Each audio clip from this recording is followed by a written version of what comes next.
الشيطان الرجيم بسم الله الرحمن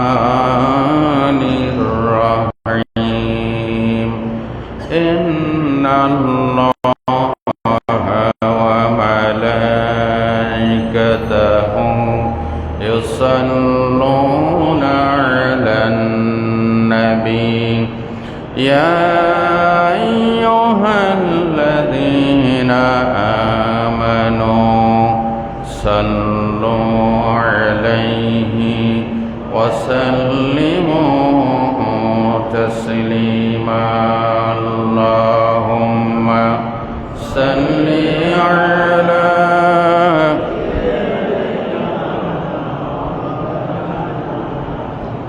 وعلى آل سيدنا আরো মধুর আওয়াজে রাসূলের উদ্দেশ্যে দরুদ শরীফ পাঠ করি আল্লাহুম্মা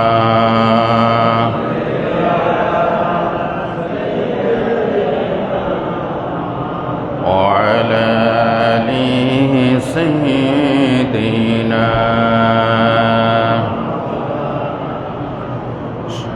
সম্মানিত উপস্থিতি, সর্বস্তরের দিনদার ইমানদার কোরআন প্রিয় প্রাণ প্রিয় মুসল্লিবৃন্দ, তরুণার যুবক বন্ধুগণ, পর্দার আড়ালে মা এবং বোনেরা, আসসালামু আলাইকুম ওয়া রাহমাতুল্লাহি তাআলা ওয়া বারাকাতুহু। আপনারা সবাই ভালো আছেন তো? কোটি কোটি শুকরিয়া এবং সুজুদ সেই মহান রবের আজিম দরবারে, যিনি আমাদেরকে পবিত্র জুমার দিন আগেভাগে কোরআনে পাকের আলোচনা শোনার জন্য মসজিদে আসার তৌফিক দিয়েছেন। মহান মনিব আমাদের সকলকে কোরআনের পথের প্রতীক বানিয়ে দেন। মহান মনিব আমাদের সকলকে কোরআনের শাফাত নসিব করে দেন। মহান মনিব এই কোরআন যার উপর নাজিল হয়েছে, সর্বকালের সর্বযুগের সর্বশ্রেষ্ঠ মহানবী, আল্লাহর পরে যার স্থান, সেই রসুলের শাফাআত, রসুলের হাতের হজে কাউসারের পানি আল্লাহ আমাদের সকলকে নসিব করে দেন। আমাদের বিদায় লগ্নে, যেদিন আমরা দুনিয়া থেকে বিদায় হয়ে যাব, সর্বশেষ আমরা রসুলের নূরানি চেহারা দেখে দেখে যেন আমরা কালিমা পড়ে দুনিয়া থেকে বিদায় হতে পারি। কবর জগতের প্রথম পরীক্ষা যেটা হবে, সেই পরীক্ষায় আল্লাহর রসুলের নূরানি চেহারা মোবারক দেখে দেখে যেন আমরা আমান নবিয়্যুকা এই প্রশ্নের জবাব দিতে পারি। আল্লাহ আমাদের সকলকে তৌফিক দান করেন। তবে এগুলির জন্য একটা শর্ত আছে, রসুলের শাফাত, রসুলকে দেখে দেখে প্রশ্নের জবাব, রসুলের হাতের হজে কাউসারের পানি, এই সবগুলির জন্য শর্ত আছে। দুইটা শর্ত, একটা হচ্ছে ঈমান, একটা কি আর একটা হচ্ছে জীবনের বিস্তীর্ণ অঙ্গনে, ঘুম, খাওয়া দাওয়া, ব্যবসা বাণিজ্য, বিচার ফয়সালা থেকে শুরু করে সর্বক্ষেত্রে আমার রসুলকে কদম বকদম অনুকরণ করতে হবে। বলেন, কথার ভিতর কোনো ভুল আছে? রং কিছু, ভুল কিছু বলছি? আল্লাহ আমাদেরকে বোঝার তৌফিক দান করুন। নবীজির অনুসরণের গুরুত্ব। নবী তো আসছেন অনুসরণ করার জন্য, নাকি কিসের জন্য আসছে? আল্লাহ রাব্বুল আলামিন বলেন, ওমা আরসালনা মির রাসূলিন ইল্লা লিয়ুতাআ বিইযনিল্লাহ। রাব্বুল আলামিন বলেন, আমার নির্দেশ ক্রমে রসুল পাঠানোর একটাই উদ্দেশ্য, সেটা হচ্ছে লিয়ুতাআ, যাতে করে তোমরা নবীজিকে ফলো করো, নবীজির অনুসরণ করো।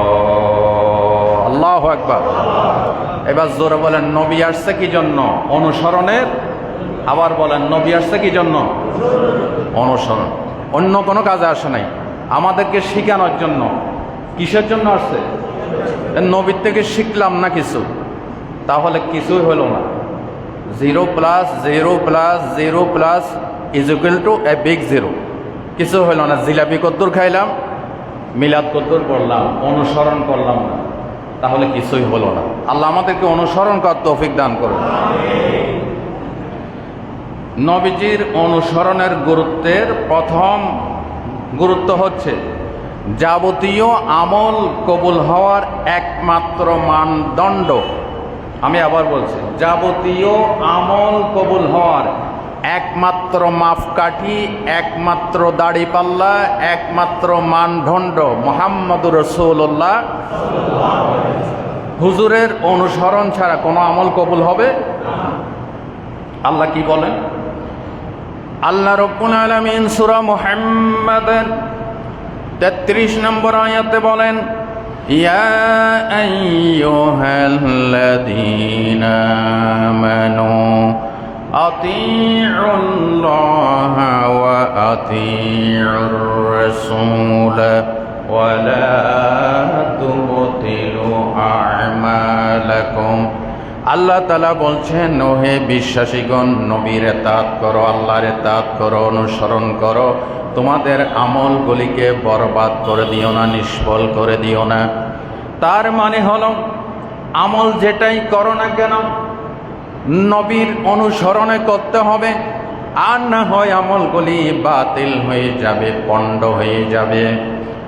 প্রিয় ভাইরা, মুসলিম শরীফের কিতাবুল আকদিয়ার ভিতরে এসেছে, নবীজি বলেছেন, মান আমিলা আমালান লাইসা আলাইহি আমরুনা ফাহুয়া রাদ্দুন। তোমাদের ভিতরে কোন ব্যক্তি যদি কোনো আমল করে, ফালাইসা আলাইহি আমরুনা, এই আমলের উপরে আমি নবীর পারমিশন নাই, নবী বলেন ফাহুয়া রাদ্দুন, এটা প্রত্যাখ্যাত, এই আমল আল্লাহর দরবারে কবুল হবে। দেখেন, মুসলিম শরীফের হাদিস, হাদিস যেটা শোনাইলাম কোন কিতাবের হাদিস? মুসলিম শরীফের হাদিস। ভাইরা আমার,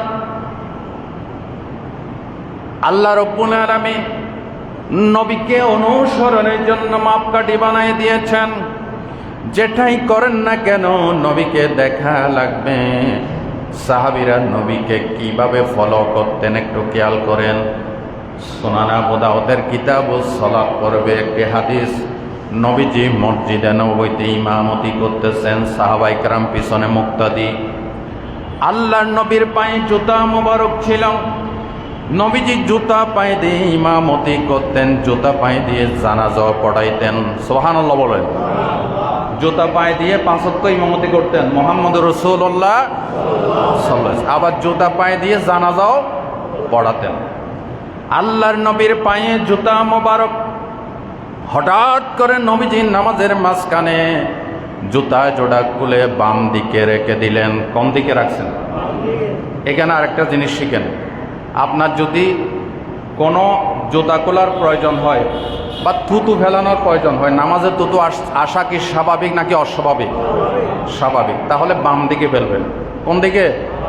এই হাদিস থেকে শিক্ষা নেন, থুতু ফেলার দরকার হলে বাম দিকে। আগেরকার জমানায় আমাদের মতল হিসাবে জানবেন, খতিবদের পাশে একটা ছিলাম ছিল, আপনাদের দেশে কি বলে, এই মসজিদও ছিল ওই পুরানা আমল, আমি দেখছি এই মসজিদে ছিল একটা থুতু ফেলানোর জন্য বাম সাইডে। এখন তো টিস্যু ব্যবহার হয়ে গেছে, মডার্ন যুগ। টিস্যু রাখলে নিয়ে থুতু বাম হাতে, থুতুটা নিয়ে বাম দিকে ফেলার দরকার হলে বাম দিকে ফেলাই দিবেন। এটা হচ্ছে মাসলা। আল্লাহ আমাদেরকে বুঝার তৌফিক দান করেন। আল্লাহর নবী জুতা মোবারক খুলে বাম দিকে রেখে দিলেন। সাহাবীরা তো যারা প্রথম কাতার আছে নবীকে দেখতেছে, আপনি যদি ইমামের পিছনে থাকেন, ইমামকে দেখলে আপনার নামাজের কোনো ক্ষতি হবে? ইমাম সাহেবকে দেখে দেখে ফলো করবে অথবা শুনে শুনে ফলো করবে। নবীজি জুতা খুলে রেখেছেন, প্রথম কাতার থেকে সবার পায়ে জুতা। নবী যেটা করছে তারাও সেটা করবে। আল্লাহর নবী জুতা খুললে পরে প্রথম কাতারে সবাই খুলে ফেলল, তাদের দেখা দেখিতে দ্বিতীয় কাতারে সবাই খুলে ফেলল। নবীজি আসসালামু আলাইকুম ওয়া রাহমাতুল্লাহ, আসসালামু আলাইকুম ওয়া রাহমাতুল্লাহ সালাম ফিরাই জিজ্ঞাসা করলেন, মা হামালাকুম আলা নিআলিকুম আলকাইকুম। এই সাহাবীরা, তোমাদের এই অবস্থা কেন, জুতা খুললে কেন? তারা বলল, ইয়া রাসূলুল্লাহ, আমরা তো আপনাকে অনুসরণ করি, আপনি খুলে ফেলছেন, আমরাও খুলে ফেলছি। ও তোমাদের কাছে কি ওহী আসছে? আমার কাছে জিবরিল নামাজরত অবস্থায় এসে বললেন, আন্না জিবরিল আলাইহিস সালাম আতানি ফা আখবারানি আন্না ফীহিমা কজরা। আমাকে বলল, ইয়া রাসূলুল্লাহ, আপনি দেখেন নাই আপনার জুতা নিচের নাপাকে আছে, জুতা খুলে ফেলেন। আমার কাছে জিবরাইল আসছিল, তোমাদের কাছে ওকে জিবরাইল আসছে? খুললা কেন? কও হুজুর, আপনি খুলে ফেলছেন, আমরাও খুলে ফেলছি। এটাকে বলা হয় ইত্তেবা। এটাকে কি বলা হয়? ইত্তেবা। বুঝি আর না বুঝি, যুক্তিতে খাটুক না কাটুক, আমার নবীজি যা বলছেন এটা মানতে হবে। যাবতীয় আমল কবুল হওয়ার একমাত্র মানদণ্ড মুহাম্মদুর রাসূলুল্লাহ। দেখেন, এই কথা আপনাদেরকে তাফসীর থেকে আগেও বলছি। হজের অনুষ্ঠানে সেলাই করা কাপড় পরা জায়েজ নাকি না জায়েজ? হাজিদের জন্য এহরামের কাপড় কি সেলাই করা না সেলাইবিহীন? সেলাইবিহীন।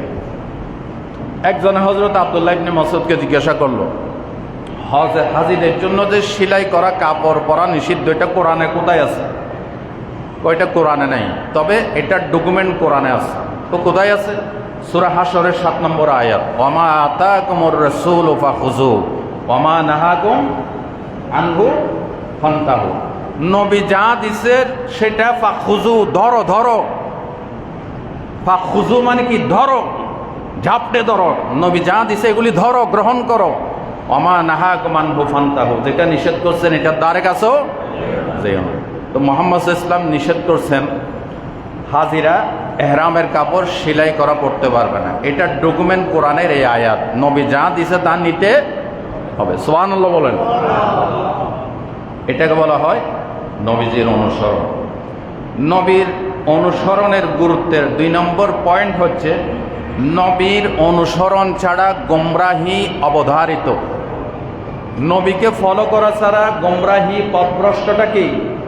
অবধারিত। নবীকে ফলো না করলে সে ব্যক্তি যে গোমরাহ হবে তাতে কোনো সন্দেহ। পীর সাহেবকে ফলো করা যাবে না, হুজুরকে ফলো করা যাবে না, যতক্ষণ না তিনি মুহাম্মদ সাল্লাল্লাহু আলাইহি ওয়াসাল্লামকে ফলো না করেন।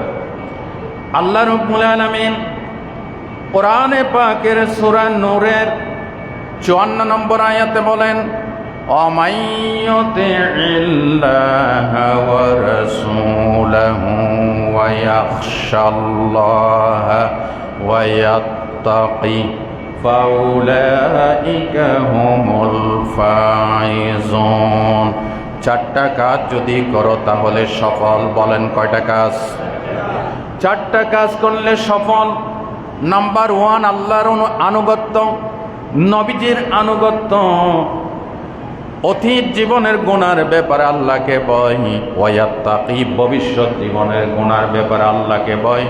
এই 4টা জিনিস যদি তাকে, ফাউলাইকা হুমুল মুফাইজুন, এরাই হচ্ছে চূড়ান্ত সফল কাম। জোরে কোন সুবহানাল্লাহ। এক গ্রাম্য লোক এসে হযরত ওমরের কাছে বললেন, আমিরুল মুমিনিন, আমি মুসলমান হয়েছি। বলে কেন? আমি তাওরাত জবর ইনজিলে যত বিষয় পড়েছি এই সব বিষয়ে কোরআনে পাকের একটা আয়াতের ভিতরে সন্নিবেশিত হয়েছে। এই আয়াতটা আমি একজন কয়েদের মুখে, জেলখানায় আবদ্ধ একজন লোকের মুখে শুনেছি। বলে আয়াতটা কি? বলে আয়াতটা হচ্ছে, অমাইয়ুতিল্লাহ ওয়া রাসূলাহু, যে ব্যক্তি আল্লাহর আনুগত্য করবে, রাসূলের আনুগত্য করবে। এই গ্রাম্য লোক আবার এই আয়াতের অভিনব একটা ব্যাখ্যাও দিলেন। কিরকম? তিনি বললেন, অমাইয়ুতিল্লাহ, যে ব্যক্তি আল্লাহর আনুগত্য করবে ফরজের সাথে, মাআল ফারাইজ, ওয়া রাসূলাহু, রাসূলের আনুগত্য করবে মা সুন্নাতিহি, তার সুন্নাতের সাথে। আর কি? ওয়াকশাল্লাহ, ইয়াকশাল্লাহ তো আল্লাহর ভয়, ইয়াকশাল্লাহ তো কি আল্লাহর ভয়, আর তাকওয়া তো আল্লাহর ভয়। বেশ কম কি শিখেন, অতীতের গুনার ব্যাপারে আল্লাহকে ভয় করাকে বলা হয় খাশিয়াতুন, আর ভবিষ্যতের গুনাহ থেকে বাঁচার ভয়কে বলা হয় তাকওয়া, ওয়াত্তাকি। এই গ্রাম্য লোকে ব্যাখ্যা দিচ্ছে ওয়াকশাল্লাহ মানে অতীতের গুনার ব্যাপারে আল্লাহকে ভয়, ওয়াত্তাকি ভবিষ্যতের গুনার ব্যাপারে আল্লাহকে ভয়। এই চারটা জিনিস থাকবে চূড়ান্ত সফল কাম। নবী করিম সাল্লাল্লাহু আলাইহি ইসলামের অনুসরণ ছাড়া গোমরাহি অবতারিত। দেখেন আল্লাহ রাব্বুল আলামিন নবীজিকে অনুসরণের মানদণ্ড বানিয়ে দিয়েছেন, কারণ নবী নিজের ইচ্ছায় চলেন না, কার ইচ্ছায় চলেছেন?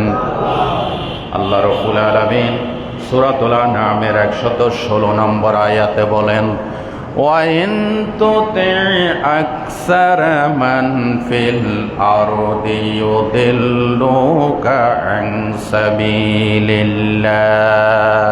ও নবী, আপনি যদি অধিকাংশ মানুষের কথা মেনে চলেন, ইউদিল্লুকা আন সাবিলিল্লাহ, তারা আল্লাহর রাস্তা থেকে আপনাকে বহু দূরে সরাই নিয়ে যাবে। সুবহানাল্লাহ বলেন। অধিকাংশ লোকের কথা মানা যাবে। আমাদেরকে অনেকে অনেক কথা বলতে আসেন, হুজুর এটা করতে হবে, ওইটা করতে হবে, এইরকম করতে হবে, ওইরকম। আপনার কোনো কথা আমি মানতে পারবো না।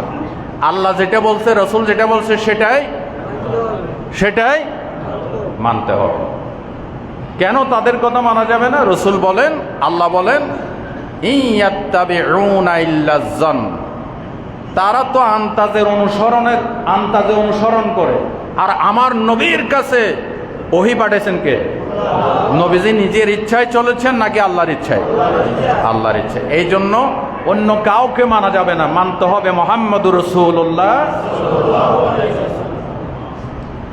ভাইরা আমার, সাহাবীরা নবীকে কিভাবে অনুসরণ করতেন একটি ঘটনা শুনেন। আল্লামা ইবনে কাসির রাহমাতুল্লাহ আলাইহি তফসির ইবনে কাসিরের ভিতরে, তফসির ইবনে কাসির তো এখন বাংলা হয়েছে না? তফসির ইবনে কাসির বাংলা হয়েছে। তফসির ইবনে কাসিরের ভিতরে আল্লামা ইবনে কাসির রাহমাতুল্লাহ আলাইহি সুন্দর একটা ঘটনা নিয়ে এসেছেন, সাহাবীরা কিভাবে নবীকে ফলো করতেন। সুবহানাল্লাহ বলেন। হযরত জুলাইবিব রাদিয়াল্লাহু তাআলা আনহু দেখতে শুনতে এত সুন্দর ছিল না, কুশ্রী ছিল, সুশ্রী ছিল না। তো নবী করিম সাল্লাল্লাহু আলাইহি সাল্লাম তাকে বললেন, জুলাইবিব তুমি বিয়ে শাদী করো না? ও ইয়া রাসূলুল্লাহ, বিয়ে কেমনে করবো, আমাকে তো কেউ মেয়ে দিচ্ছে না, আমি দেখতে এত সুন্দর না। ও কি বলো, আমি প্রস্তাব পাঠাবো। মদিনার এক আনসারী সাহাবী আসলেন নবীর দরবারে, বললেন, আনসারী সাহাবী তোমার কি মেয়ে আছে? বলে হ্যাঁ আছে। আমি তাকে বিয়ের প্রস্তাব দিচ্ছি। তো ইয়া রাসূলুল্লাহ, আপনি যদি বিয়ের প্রস্তাব দেন, এটা তো নূরুন আলা নূর, আমার জন্য বিয়ের প্রস্তাব দিই না, আমার সাহাবী জুলাইবিবের জন্য। হুজুর তাইলে তো ঘরে গিয়ে একটু পরামর্শ করা লাগবে, ঘরে গিয়ে পরামর্শ করা লাগবে। ওই আনসারী সাহাবী ঘরের ভিতর চলে গেলেন, বললেন, বিবি গো, রাহমাতুল লিল আলামিন বিয়ের প্রস্তাব দিয়েছেন। বলে, রাহমাতুল লিল আলামিন যদি বিয়ের প্রস্তাব দেন সাথে সাথে দিয়ে দাও। ওনার জন্য না, ওনার সাহাবী জুলাইবিবের জন্য। না তাহলে হবে না, জুলাইবিব দেখতে সুন্দর না। ঘরের ভিতর ওই মেয়েটা যাকে বিয়ের প্রস্তাব দিয়েছে, মেয়েটা শুনেছে। প্রস্তাব যখন নাকচ হয়ে গেল, মেয়েটা বলতেছে, প্রস্তাব পাঠাইছে কে? বলে, আল্লাহ রসুল সাল্লাল্লাহু আলাইহি ওয়াসাল্লাম প্রস্তাব পাঠিয়েছে। মেয়ে বলতেছে, বাবা গো, আল্লাহর নবী যদি প্রস্তাব পাঠান, এই প্রস্তাব ডিনাই করার কোনো সুযোগ নাই। কিয়ামতের দিন প্রশ্ন উঠতে পারে, রাহমাতুল লিল আলামিন বিয়ের প্রস্তাব দিয়েছে, এটা ডিনাই করলে কেন? নিশ্চয়ই এই প্রস্তাবের ভিতরে আমাদের জন্য কল্যাণ আছে। সুবহানাল্লাহ। মেয়ে বললেন, বাবা গো, চোখ বন্ধ করে রাজি হয়ে যান, আমি রাজি আছি। আল্লাহর নবীর দরবারে গিয়ে বললেন, ইয়া রাসূলুল্লাহ, আমার মেয়ে বিয়েতে রাজি হয়ে গেছে। আল্লাহর নবী দুইজনের ভিতরে বিয়ে পড়াইয়ে দিলেন, বরকতের জন্য দোয়া করলেন। আল্লাহ রাব্বুল আলামিন এই ঘটনার দিকে ইঙ্গিত করে সূরা আহজাবের 36 নম্বর আয়াতে বলেন, وَمَا كَانَ لِمُؤْمِنٍ وَلَا مُؤْمِنَةٍ إِلَّا قَضَى اللَّهُ وَقَضَى اللَّهُ وَرَسُولُهُ أَمْرًا أَن يَكُونَ لَهُمُ الْخِيَرَةُ مِنْ أَمْرِهِمْ। ও নবী, সাহাবীদেরকে, আপনার উম্মতদেরকে শোনাই দেন, আল্লাহ এবং তার রাসূল যদি কোনো ব্যাপারে সিদ্ধান্ত দেন, কোনো মুমিনের অধিকার নাই এই সিদ্ধান্তকে ডিনাই করে, কোনো অধিকার নাই। কে বলেছেন? তাহলে আমি কি বলতেছি, নবীর অনুসরণ না করলে আপনি যে গোমরাহ হবেন তাতে কোনো সন্দেহ নাই। ভাইরা আমার, আল্লাহর নবীকে কেন ফলো করবেন না? নবী তো আমার শুধু আমাদের জন্য নবী নন, নবী সমস্ত নবীদের নবী, সমস্ত নবীদেরও নবী। এমন একজন নবীর আমরা উম্মত হতে পেরেছি। আল্লাহু আকবার বলেন। হে রাসূল, হে রাসূল, তোমার শানে কবি কবিতা বানাই, তোমার প্রেমে বোরে পাখি গান গাই। কি জাদু, কি মধু, সবাই যে হয়েছে বেকুল। হে রাসূল, জোরে, হে রাসূল, হে রাসূল, হে রাসূল। আল্লাহু আকবার বলেন। ভাইরা আমার, সহিহ বুখারীর হাদিস একটু খেয়াল করেন। নবীজিকে অনুসরণ করা বাধ্যতামূলক। তিনজন সাহাবী আম্মা জান আয়েশার কাছে গেছে। হযরত আয়েশা রাসূলের কি? মাশাআল্লাহ, রাসূলের স্ত্রী। রাসূল জীবনে যত বিয়ে করছে সব বিধবা। আল্লাহর নবী তো বিধবাদেরকে, এতিমদেরকে স্থান করে দিয়েছে। রাসূলের চাইতে উম্মতের এত দরদি, গরিবের বন্ধু, শ্রমিকের দরদি আমার নবীর চাইতে দ্বিতীয় কেউ। সবাই মুখে বলে গরিবের দরদি, শ্রমিকের দরদি, বাস্তবে উল্টা। ঠিক না ঠিক? বাস্তবে আমার নবী কাজে কর্মে প্রমাণ করে দিয়েছেন নবীজি বিধবার সহায়ক, এতিমের দরদি। নবীজি জীবনে 11টা বিয়ে করছেন, তার ভিতরে শুধু কুমারী ছিলেন হযরত আয়েশা, আর সব বিধবা। সব কি? বিধবা। অথচ শাহবাগের মোড়ে নাস্তিক ব্লগাররা বলেছিল মুহাম্মদ সাল্লাল্লাহু আলাইহি ওয়াসাল্লাম লোলুপ দৃষ্টি, কুদৃষ্টিতে ছিল। এই জন্য 25 বছর বয়সে 40 বছরের বুড়ি আম্মাজান খাদিজার দিকে চোখ তুলে তাকাইছে। আরো জোরে। যেই ব্লগার আমার নবী শানে কটূক্তি করেছে তার বিচার হয়েছে। আমি গত জুমায় বলেছি, যারা রাসূলের শানে, ইসলামকে নিয়ে, নবীকে নিয়ে, কোরআনকে নিয়ে কটাক্ষ করবে তাদের জিহ্বা কেটে ফেলা উচিত। ঠিক কিনা বলেন? নবীর সাবার ছাড়া কেউ জান্নাতে ঢুকতে পারবে? পারবে না। আমরা নবীর পক্ষে আছি না নাই? ইসলামের পক্ষে আছি না নাই? ইনশাআল্লাহ আগামীতে এই দেশ হবে কোরআন সুন্নাত দেশ। ঠিক না ঠিক? আপনারা চান কি না? আল্লাহ কবুল করুন, বলেন আমিন। আম্মা জান আয়েশার কাছে কয়জন লোক আসছে? তিনজন। সহিহ আল বুখারীর হাদিস। তিনজনে এসে আম্মা জান আয়েশাকে বললেন, আম্মা, রাসূল তো আমাদের চাইতে অনেক শ্রেষ্ঠ, ওনার ইবাদত তো আমাদের সাথে কোনো তুলনা নেই, উনি যা ইবাদত করে, অথচ ওনার গুনাহ নেই। ওনার কি নাই? রাসূলদের কোনো গুনাহ, মাসুম, বেগুনাহ। তাহলে উনি যদি বেগুনাহ হয়ে এত ইবাদত করে, আমাদের কি উপায়? এই কথাগুলি বলতে বলতে একজনে বললে, ঠিক আছে, আজকের থেকে আমি সারা জীবন দিনে রাতে খালি নামাজই পড়ব, শুধু নামাজই পড়ব। আরেকজনে বলতেছে, আমি 12 মাসে রোজা রাখবো। আরেকজনে বলতেছে, আমি জীবনে বিয়ে শাদী করব না। এই তিনটা কথা রসুলে শুনছে। কথা বোঝা যায়? তিনটা কথা রসুলে শুনছে। শুনে ঘর থেকে বেরিয়ে আসছে, আমি তোমাদের সব কথা শুনছি। শোনো, তোমরা একজন বলেছো এত একবারে সুফি সাহেব হয়ে যাইবা, দরবেশ হয়ে যাইবা, জীবনে বিয়ে শাদী করবা না। আরেকজনে খালি সারা জীবন রোজাই রাখবা, আরেকজনে খালি নামাজই পড়তে থাকবা, ক্ষান্ত হবে না। শোনো, ইন্নী লা আখশাকুম লিল্লাহ ওয়া আতকাকুম লাহু, তোমাদের চাইতে আমি আল্লাহকে বেশি ভয় করি, আল্লাহকে বেশি ভয় করি। লাকিন্নী, অথচ আসুমু ওয়া আফতুরু, আমি রোজাও রাখি আবার ইফতারও করি, রোজা ভঙ্গ করি। আর কি, ওয়া উসাল্লি ওয়া আরকুদু, আমি নামাজও পড়ি আবার ঘুমাইও। সুবহানাল্লাহ বলতে ইচ্ছে করে না? নামাজও পড়ি আরামও করি। আর কি, ওয়া আতাজাওয়াজুন নিসা, আমি মহিলাদেরকে বিয়েও করছি, আমি মুহাম্মদ সাল্লাল্লাহু। সুতরাং সন্ন্যাসী বৈরাগ্যবাদের স্থান ইসলামে নাই। তোমরা যদি ইবাদত করতে চাও তিনজনে আমি নবীকে ফলো করো, বিয়ে শাদিও করতে হবে, নামাজও পড়তে হবে, আরামও করতে হবে, রোজাও রাখতে হবে, রোজা ভঙ্গ করতে। হাদিসের শেষের অংশে নবীজি বলছেন, শোনো, ফামান রাগিবা আন সুন্নতি ফালাইসা মিন্নি, তোমাদের ভিতরে যে ব্যক্তি আমি নবীর লাইফ স্টাইলকে, আদর্শকে পছন্দ করবে না, সে আমার উম্মত না। নবীজি নাকচ করে দিয়েছেন, সে আমি নবীর উম্মত না। কি বুঝাইলাম? পয়েন্টে আসেন। নবীজির অনুসরণ ছাড়া গুমরাহি অবধারিত, নবীজির অনুসরণ ছাড়া গুমরাহি অবধারিত। ভাইরা আমার, আল্লাহ রাব্বুল আলামিন বলেছেন সূরাতুন নূর, ওয়া ইন তুতিউহু তাহতাদু, নবীকে অনুসরণ করলে তাহতাদু, তোমরা হেদায়েতের রাস্তা পেয়ে যাবে। সুবহানাল্লাহ বলেন। 3 নাম্বার, নবীর অনুসরণের গুরুত্বের 3 নম্বর পয়েন্ট হচ্ছে জান্নাত লাভ এবং সফলতার একমাত্র মানদণ্ড। জান্নাতে যাইতে হলে নবীর অনুসরণ লাগবে। বলেন তো সবাই কি লাগবে? অনুসরণ।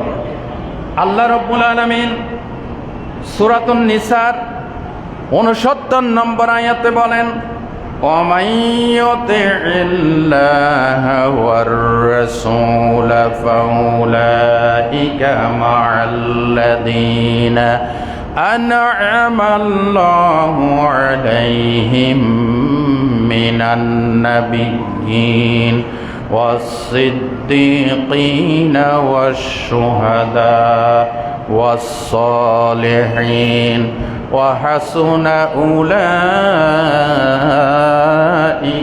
رَفِيقًا। আল্লাহ তাআলা বলেন, তোমাদের ভিতরে যে ব্যক্তি, যে বা যারা আল্লাহ এবং রসুলকে ফলো করবে, সে জান্নাতে ঢুকতে পারবে। শুধু জান্নাতে ঢুকবে না, জান্নাতের রয়্যাল গেস্ট যারা থাকবে, প্রধান অতিথি যারা থাকবেন, নবীন, সিদ্দিকিন, শুহাদা, সলিহিন, এই 4 শ্রেণীর সাথে তারা জান্নাতে অবস্থান করবে।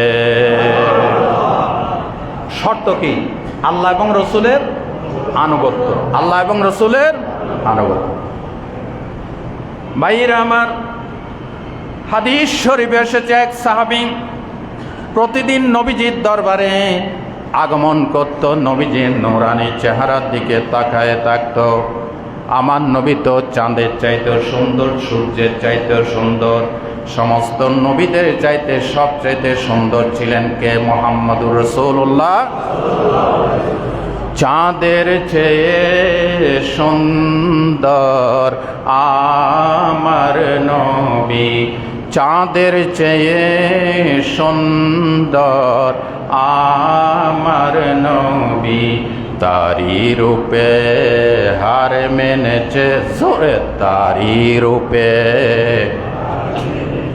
গ্রহ রবি, চাঁদের চেয়ে সুন্দর আমার নবী। কথা ঠিক না ঠিক? আমার নবী সৌন্দর্য এত বেশি, ওই চাঁদ নবীর নূরানি চেহারা দেখে লজ্জা পেয়ে গেছে, সূর্য লজ্জা পেয়ে গেছে। আম্মা জান আয়েশা সিদ্দিকাকে জিজ্ঞাসা করা হয়েছে, আয়েশা, নবী বেশি সুন্দর ছিলেন না হযরত ইউসুফ বেশি সুন্দর ছিলেন? আমার নবী বলেছেন, ইউসুফ আলাইহিস সালাম ছিলেন সাদা সুন্দর, আমার নবী হচ্ছেন লাল সুন্দর। বলেন বলেন, বাজারে লালের ডিমান্ড বেশি না সাদার ডিমান্ড বেশি? বলেন না ভালো করে। লালের জন্য দুনিয়া পাগল, ঠিক না? আমার নবী ছিলেন লাল সুন্দর, হযরত ইউসুফ ছিলেন সাদা সুন্দর। এবার আম্মাজান আয়েশা থেকে শোনেন। আম্মাজান হযরতে আয়েশা সিদ্দিকা বলেছেন, যেই সমস্ত মহিলারা ইউসুফ আলাইহিস ইসলামের সৌন্দর্য দেখে ফল কাটতে গিয়ে হাতের আঙ্গুল কেটে ফেলেছে, এভাবে তাকায় আছে, ফল কাটতেছে, ইউসুফের সৌন্দর্য দেখে পাগল হয়ে গেছে, কোন ফাঁকে হাত কেটে ফেলেছে খবর নাই। আম্মা জান আয়েশা বলেন, তারা তো ইউসুফের সৌন্দর্য দেখে ফল কাটতে গিয়ে হাত কেটে ফেলেছে, আমার নবীজির কনিষ্ঠ আঙ্গুলের নখের সৌন্দর্য যদি তারা দেখতে পেত, তাহলে শুধু হাত না, হাত কাটতে কাটতে, শরীর কাটতে কাটতে কোন ফাঁকে কলিজা কেটে ফেলে দিত, তারা টের পেত না। আল্লাহু আকবার বলেন। ভাইয়েরা আমার, ওই নবী করিম সাল্লাল্লাহু আলাইহি ওয়াসাল্লামের দরবারে এক সাহাবী যাতায়াত করত, নবীজির চেহারার দিকে তাকায়াই থাকতো। আজকে তিনি ঘরে গেছেন, ঘরে গিয়ে যাইয়া আবার সাথে রাতে নবীর দরবারে উপস্থিত। নবীজির এসে দরবারে এসে কাঁদতেছেন, বল তুমি কান্দো কেন? ইয়া রাসূলুল্লাহ, আপনার শান মান আমাদের চাইতে অনেক বেশি, আমি গুনাহগার উম্মত, আমি যদিও জান্নাতে যাই কিন্তু আপনার সান্নিধ্য পাবো না, কারণ আপনি নবী হিসেবে বহুত উপরের দরজায়, উপরে মর্তবায় থাকবেন, ওই জান্নাতে গিয়ে কি আপনার সন্তান পাবো? আল্লাহর নবী কি জবাব দিলেন? চুপ করে আসেন। ঠিক সেই মুহূর্তে কোরআন শরীফের সূরা নিসার 69 নম্বর আয়াতটা আল্লাহ পাক নাজিল করলেন, হাবিব আপনার সাহাবীকে শোনাই দেন, অমাইয়ুতি ইল্লাহ ওয়ার রাসূল ফাউলাইকা মাআল্লাযিনা আনআমা আল্লাহ। এই সাহাবী যদি আপনার অনুসরণ করে, তাকে শুভ সংবাদ দেন, শুধু জান্নাতে নয়, জান্নাতের রয়্যাল গেস্ট নবিয়্যিন, সিদ্দিকিন, শুহাদা, সালেহিনদের সাথে একই সাথে জান্নাতে প্রবেশ করে। সত্য কি? আমার নবীর অনুসরণ, আমার নবীর। তাহলে নবীর অনুসরণ ছাড়া নবীর মহব্বতের দাবি সত্য নাকি মিথ্যা? মিথ্যা। আল্লাহ আমাদেরকে নবীর অনুসরণ কদম বকদম আমার রাসূল পাকের অনুসরণ করার তৌফিক দান করেন। ভাই ও বন্ধুগণ, সাহাবীরা জিজ্ঞাসা করছে, ইয়া রাসূলুল্লাহ, আমরা কি সবাই জান্নাতে যাব? রাসূল পাক সাল্লাল্লাহু আলাইহি ওয়াসাল্লাম বলেছেন, কুল্লু উম্মতি ইয়াদখুলুনাল জান্নাহ, আমার সমস্ত উম্মত জান্নাতে ঢুকবে, তবে যেই ব্যক্তি আমি নবীকে অস্বীকার করে। সাহাবীরা বললেন, অমাইয়া বা ইয়া রাসূলুল্লাহ। বুখারী শরীফের বাবুল ইতিসাম বিল কিতাব ওয়াস সুন্নাহ, ওলামায়ে কেরাম থাকলে নোট নেন, কোরআন সুন্নাহকে দৃঢ়ভাবে আঁকড়ে ধরার জন্য আলাদা একটা চ্যাপ্টার ইমাম বুখারী রাহমাতুল্লাহ আলাইহি নিয়ে এসেছেন। ওই চ্যাপ্টারে এই হাদিসটা এসেছে। রসুল বললেন, যে ব্যক্তি আমাকে অস্বীকার করে সে জান্নাতে যাবে না। সাহাবীরা বললেন, ইয়া রাসূলুল্লাহ, কে আপনাকে অস্বীকার করে? নবী বললেন, মান আতাআনি দাখালাল জান্নাহ, যে ব্যক্তি আমি নবীকে অনুসরণ করবে জান্নাতে ঢুকবে, ওমান আসানি ফাকাদ আবা, যে আমার নাফরমানি করবে, আমাকে মানবে না, সে আমাকে অস্বীকার করে, সে জাহান্নামে ঢুকবে। নাউযুবিল্লাহ বললেন না? আরো জোরে। তাহলে নবীর অনুসরণ এটা কি ফরজ, সুন্নত নাকি নফল? বলেন না, ফরজ। ভাইরা আমার, নবীজির অনুসরণের আরেকটি গুরুত্ব হচ্ছে, নবীর অনুসরণ ছাড়া ইমানের দাবি নাকচ হয়ে যাবে, ইমানের দাবি ভুল প্রমাণিত হবে।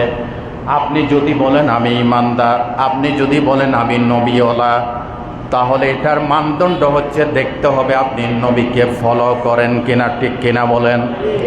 আল্লাহ রাব্বুল আলামিন সূরাতুন নিসার 65 নম্বর আয়াতে বলেন, আল্লাহ তাআলা বললেন, ফালা ওয়া রাব্বিকা লা ইউমিনুনা হাত্তা ইউহাক্কিমুকা ফীমা শাজারা বাইনাহুম সুম্মা লা ইয়াজিদু ফী আনফুসিহিম হারাজা মিম্মা কাদাইতা ওয়া ইউসাল্লিমু তাসলিমা। আল্লাহ তাআলা বলেন, তোমার রবের কসম, কসমটা করতেছে কে? তোমার রবের কসম মানে আল্লাহ নিজের কসম নিজে কাটতেছে। কথা ঠিক কিনা বলেন? আল্লাহ নিজের কসম নিজে করে বলতেছে, ফালা ওয়া রাব্বিকা, হে মুহাম্মদ সাল্লাল্লাহু আলাইহি ওয়াসাল্লাম, তোমার রবের কসম, লা ইউমিনুনা হাত্তা ইউহাক্কিমুকা, তোমরা কখনো ঈমানদার হতে পারবে না যতক্ষণ পর্যন্ত আমার নবীকে হাকিম, বিচারক হিসেবে না মানো। সুবহানাল্লাহ বলতে ইচ্ছে করে না? তোমার নেতার বিচার নয়, তোমার পীর সাহেবের বিচার নয়, যতক্ষণ পর্যন্ত আমি মুহাম্মদ সাল্লাল্লাহু আলাইহি ওয়াসাল্লামকে হাকেম বিচারক মানতে না পারো, ততক্ষণ তোমরা ইমানদার হতে। ইমানের দাবিটা নাকচ করে দিলেন কে? এই কথাগুলি কি আমি জুমার আগে বানাই লিখে নিয়ে আসছি? প্রত্যেকে ডকুমেন্ট দিচ্ছি কোরআন থেকে, সূরা নিসার 65 নম্বর আয়াত। আল্লাহ আরো বলছেন বিচারক তো মানতে হবে। নবী কোন ব্যাপারে সলিউশন দিয়েছেন, বিচার দিয়ে ফয়সালা দিয়েছেন। এরপরে সুম্মা লা ইয়াজিদু ফি আনফুসিহিম হারাজা, নবীর বিচার মানার ব্যাপারে মনের ভিতর একটু দ্বিধা দ্বন্দ্ব সংকোচ থাকতে পারবে? ওয়ায়ুসাল্লিমু তাসলিমা, পরিপূর্ণরূপে মনের খুশিতে নবীর বিচারককে, নবীর বিচারকে, নবীর রায়কে সেলুট জানাতে হবে। আমার নবী যেটা ফয়সালা দিয়েছেন এটা আমার বিবেকে খাটুক না খাটুক, যুক্তিতে খাটুক না খাটুক, আমার সুবিধা হোক অসুবিধা হোক, আমার নবীজি যেটা ফয়সালা দিয়েছেন আমি প্রশান্ত মনে এটাকে গ্রহণ করলাম। আলহামদুলিল্লাহ বলেন। যদি গ্রহণ না করেন আল্লাহ বলছেন ইমানের দাবি শেষ, সেই ইমানদার দাবি করতে। আমার নবীজি বলেছেন লা ইউমিনুনা হাত্তা আকুনা আহাব্বা ইলাইহি মিন ওয়ালিদিহি ওয়া ওয়ালাদিহি ওয়ান নাসি আজমাইন, তোমরা ততক্ষণ ইমানদার হতে পারবে না যতক্ষণ পর্যন্ত তোমাদের বাড়িঘর, তোমাদের সন্তানাদি, তোমাদের সব কিছুর চাইতে আমি নবীকে বেশি ভালো না বাসবে, ততক্ষণ পর্যন্ত তোমরা ইমানদার হতে পারবে। সাহাবীরা কিভাবে ভালোবেসেছেন? হযরতে আবু দুজানা রাদিয়াল্লাহু তাআলা আনহু ওহদের ময়দানে নবীজিকে যখন কাফেররা এইভাবে পাথর মারতেছে, চতুর্দিক থেকে তীর তরবারি মারতেছে, হযরত আবু দুজানা আল্লাহর নবীকে এইভাবে বুকে বুকে জড়াইয়ে ধরে রেখেছে, বলে ইয়া রাসূলুল্লাহ তীর তরবারি আসলে আমি আবু দুজানার পিঠে লাগুক, রাহমাতুল লিল আলামিনের গায়ে যাতে একটা তীর বিদ্ধ না হয়। আল্লাহর নবী তাকে এইভাবে বুকে জড়াই আছেন, হঠাৎ করে এমন একটা তীর আবু দুজানার এইভাবে পিছন দিয়ে ঢুকে কণ্ঠনালী দিয়ে বুক দিয়ে বের হয়ে গেল। হযরত আবু দুজানা এইভাবে রসুলকে আঁকলে ধরলেন। আল্লাহর নবী বলেন আবু দুজানা তুমি এইভাবে আমাকে আঁকলে কেন ধরেছ? সাহাবী বলে ইয়া রাসূলুল্লাহ তীরের মাথা মনে হয় আমার বুক দিয়ে বের হয়ে গেছে, তীরের আগা লেগে যাতে আপনার কষ্ট না হয় এই জন্য আমি আবু দুজানা আপনাকে আমার শরীর থেকে একটু আগলে ধরেছি। আল্লাহু আকবার বলেন। রাসূলকে ভালোবাসলে এইভাবে জীবন দিয়ে রাসূলকে ভালোবাসতে হবে। খালি রাসূলকে মুখে মুখে ভালোবাসলে ভালোবাসা হবে? আজকে আমার সামনে নবীকে গাল দেওয়া হয়, আমার কোরআনকে বেইজ্জত করা হয়, আমার কাবাকে নিয়ে, আমার রসুলের রওজাকে নিয়ে কটূক্তি করা হয়, নীরব দর্শকের ভূমিকা পালন করি। 56,000 বর্গ মাইলের এই দেশে, কোটি কোটি মুসলমানের এই দেশে ভবিষ্যতে কোরআন নিয়ে, ইসলাম নিয়ে কাউকে কটূক্তি করতে দেওয়া হবে না। আমাদের জীবন থাকতে আমরা এই সুযোগ দেব না, বলেন ইনশাআল্লাহ। হযরত আবু দুজানা বলেন ইয়া রাসূলুল্লাহ তীরের আগমন হয় বুক দিয়ে বের হয়েছে, আপনার নুরানি শরীর মোবারক যদি তীরের আগা লাগে আল্লাহ আমাকে অপরাধী করবে, এই জন্য আপনাকে আঁকলে ধরেছি। এই কথা বলতে না বলতে হযরত আবু দুজানা বলেন ইয়া রাসূলুল্লাহ আমার মনে হয় আমার জীবনের অন্তিম সময় চলে এসেছে, আমি আমার নাকের ভিতরে জান্নাতের সুঘ্রাণ পাচ্ছি। ইয়া রাসূলুল্লাহ জীবনে বড় আশা ছিল, নিকাল যায় দম তেরি কদমোं की नीचे, निकल जाए दम तेरी कदमों की नीचे, यही दिल की हसरत यही आरज़ू है, यही दिल की हसरत यही आरज़ू है। ইয়া রাসূলুল্লাহ আমার বড় আশা ছিল আপনার কদম মোবারকের সামনে যেন আমার অন্তিম শেষ কীর্তি সমাপিত হয়। আমার সময় শেষ। এই কথা বলতে না বলতে হযরত আবু দুজানা ডলে পড়লেন। রসুলের কদম মোবারকের সামনে জান্নাতি সাহাবী হযরত আবু দুজানা শাহাদাত বরণ করলেন। এটাকে বলা হয় নবীর ভালোবাসা, ঠিক না বেঠিক?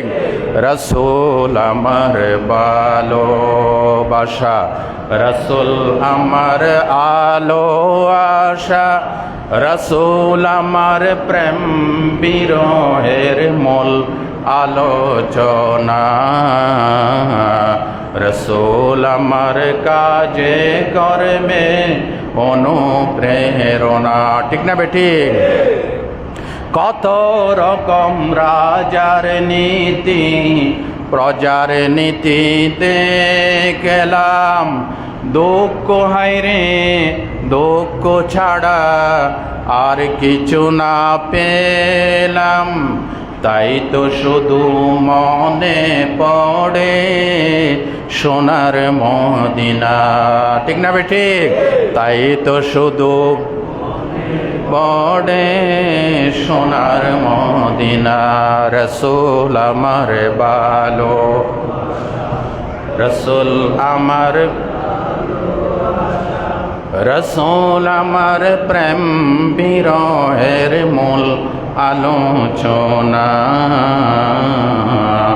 রসুল আমার কাজে কর্মে। আপনাদের কষ্ট হচ্ছে? আল্লাহ শেষ কথা বলছেন, কুল ইন কুনতুম তুহিব্বুন আল্লাহ। ও নবী, আপনি আপনার উম্মতদেরকে বলে দেন, তোমরা যদি আল্লাহকে ভালোবাসো, ফাত্তাবিউনি, দেন ফলো মি, তাহলে তাদেরকে বলেন আপনার অনুসরণ করতে। আমি নবীর অনুসরণ করো, ইউহিব্বুকুমুল্লাহ, তাহলে আল্লাহ তোমাদেরকে ভালোবাসবেন। আচ্ছা, এত কিছু কেন করতেছি? নবী ফাটাইছে আল্লাহ, নবীকে আবার কোরআন নাজিল করে কোরআন কেমনে মানতে হয় নবীজি দেখাই দিয়েছেন। এত কীর্তি, এত সিস্টেম কেন? একমাত্র আল্লাহ দিদার পাওয়ার জন্য। কার দিদার? আল্লাহ দিদার পাওয়ার জন্য আল্লাহ নবীকে পাঠাইছেন। নবীর মাধ্যমে আল্লাহ দিদার পাইতে হবে। সব কিছুর মূল টার্গেট জান্নাতে ঢুকে আল্লাহকে পাওয়া, নবীকে পাওয়া, ঠিক না? তা আল্লাহ বলছেন নবীকে মানো, ইউহিব্বুকুমুল্লাহ, আল্লাহ তোমাদেরকে ভালোবাসবেন। শুধু ভালোবাসবেন না, ওয়াগফির লাকুম যুনুবাকুম, নবীকে মানলে তোমাদের तमाम জীবনের সব গুনাহ আমি মাফ করে দেব। বিশ্বকবি, কবি সম্রাট আল্লামা ইকবাল বলেছেন, কি মোহাম্মদ সে ওয়ফা তूने तो हम तेरे हैं, ये जहाँ चीज़ है क्या लोह कलम तेरे हैं, अल्लाह के जे पाइते चाई हजरत के बालो बेशे, अल्लाह के जे হযরতকে ভালোবেসে আরশ কুরসি লৌহ কলম না চাহিতে পেয়েছে সে, ঠিক না বেঠিক? আল্লাহকে পাইতে হলে আরশ কুরসি লৌহ কলমের মালিক হইতে হলে ফাত্তাবিউনি, নবীকে ফলো করো। জোরগণ সুবহানাল্লাহ। আল্লাহ কথাই কাজে বিচারে ফয়সালায় জীবনের সকল ক্ষেত্রে আমাদের মুজাসসাম নমুনা, অনুকরণীয় দৃষ্টান্ত, যাতে আমরা নবীকে মানতে পারি। বলেন ইনশাআল্লাহ। সম্মানিত ভাইরা, এলাকার আশেপাশে 4টা মাহফিল রয়েছে। আমার মাহফিল ইন্তজামিয়া কমিটির পক্ষ থেকে আপনাদের জ্ঞাতার্থে আমি মাহফিলগুলির ঘোষণা দিচ্ছি। আজকে আমার একটা মাহফিল আছে সি ওয়ার্ড 3 নং ঝিল নূরে জামে মসজিদ এলাকাবাসী এবং ইন্তজামিয়া কমিটির পক্ষ থেকে একটি মাহফিল আছে। আমি রাত 10:30 থেকে এই মাহফিলে আলোচনা করব। আজকে আগামীকাল 19 তারিখ, আগামী আজকে কয় তারিখ? 20 তারিখ। আগামী 20 সেপ্টেম্বর অর্থাৎ আগামীকাল শনিবার বিশ্বকলোনি সি ওয়ার্ল্ড রোড রহমানিয়া জামে মসজিদ ইন্তজামিয়া কমিটি কর্তৃক আয়োজিত মাহফিলে বাদে এসে আমি সেখানে প্রধান বক্তা হিসেবে আলোচনা রাখব। আগামী 22 সেপ্টেম্বর সোমবার আপনার ক্যাবরোগ জসিম মার্কেট বাইতুন নূর জামে মসজিদ কর্তৃক কমিটি কর্তৃক আয়োজিত, সেখানেও আমি বাদে এসে আলোচনা করব। সর্বশেষ আগামী বৃহস্পতিবার রেলগেট আমাদের জানাকিলে কিছু ইয়ং সোসাইটি একটা মাহফিলের আয়োজন করেছে, সেখানেও আমি বাদে এসে আলোচনা রাখবো, বলেন ইনশাআল্লাহ। এছাড়াও এলাকার বাইরে অনেক মাহফিল আছে, আল্লাহ প্রত্যেকটি মাহফিলকে কামিয়াব করুন।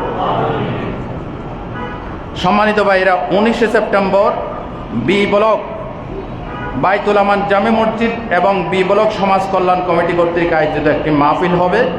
সেখানে আমাদের বন্ধুবর ডক্টর মাওলানা লুৎফর রহমান আল আজহারি, উনি ওই মসজিদের আগে খতিব ছিলেন, এখন নাই, চলে গেছেন, আরও ভালো মসজিদে গেছেন। আমরা একসাথে ওয়াজ করে উনি আসবেন 19 তারিখ। আল্লাহ এই প্রত্যেকটি মাহফিলকে আল্লাহ কামিয়াব করুন, বলেন আমিন। যারা সুন্নত পড়বেন সুন্নত পড়ে নেন।